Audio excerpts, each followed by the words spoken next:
Bonjour, notre Cinquième République comporte des quasi-liturgies, en tout cas des rites qui ressemblent à des liturgies. Lorsqu'un président de la République est élu, il y a sa prise de fonction, mais qui est, selon certains, une intronisation, avec des rites flamboyants à l'Élysée ou à côté de la pyramide du Louvre, comme ça a été le cas en 2017 avec Emmanuel Macron. Eh bien, il y a aussi une autre liturgie, tout aussi rituelle d'ailleurs, avec les remaniements.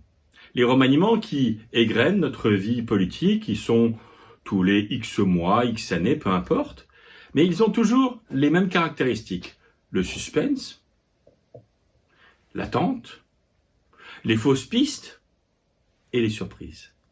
Et en tout cas, nos chaînes d'information se nourrissent de cela. Mais nous aussi, reconnaissons-le, nous aimons bien ce suspense, ces feuilletons, alors que dans les autres pays européens, par exemple, les remaniements se font dans la négociation avec plus de durée, et nous, ça va assez vite finalement, même si on est toujours pressé. Il y a un rite. C'est du cinéma, c'est la mise en scène. Et c'est là qu'un premier regard protestant peut être critique. Parce que pour nous, protestants, en tout cas, et nous l'affirmons à Réforme depuis bientôt 80 ans, la politique, ce n'est pas du cinéma. La politique, c'est une question sérieuse et il faut la traiter de manière la plus sérieuse possible. Mais allons un peu plus loin. Avec l'étymologie du mot remaniement. Remaniement, c'est une itération, donc une répétition du mot maniement. Ça vient de la main, le maniement. Nous mettons tout dans la main, en l'occurrence d'un homme, élu certes démocratiquement, et personne ici voudrait le critiquer, avec cette idée que la souveraineté revient à un homme, alors que même dans la République, la souveraineté c'est le peuple, c'est pas un homme.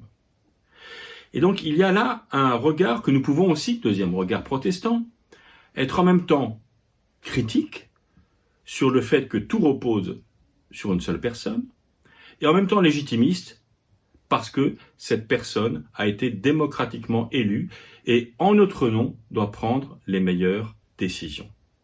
Et c'est ça le regard protestant, c'est d'être en même temps légitimiste, démocratique, et critique, quand nous estimons que nous devons le faire.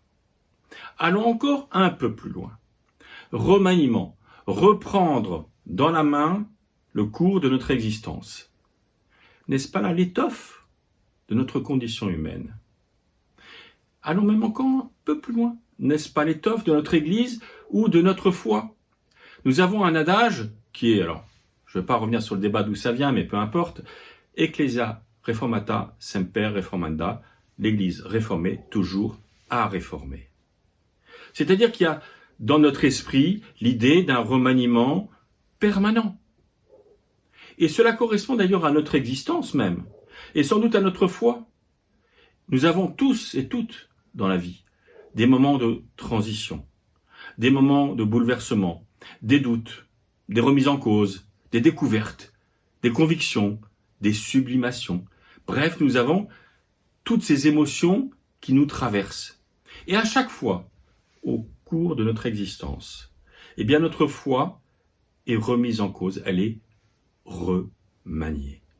Donc le remaniement, c'est l'étoffe même de notre existence humaine, c'est l'étoffe même de notre foi chrétienne, et c'est l'étoffe même de notre affirmation protestante.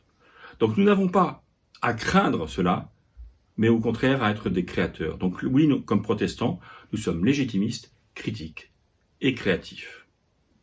Vous pouvez retrouver cet édito sur reform.net ainsi que bien sûr d'autres informations.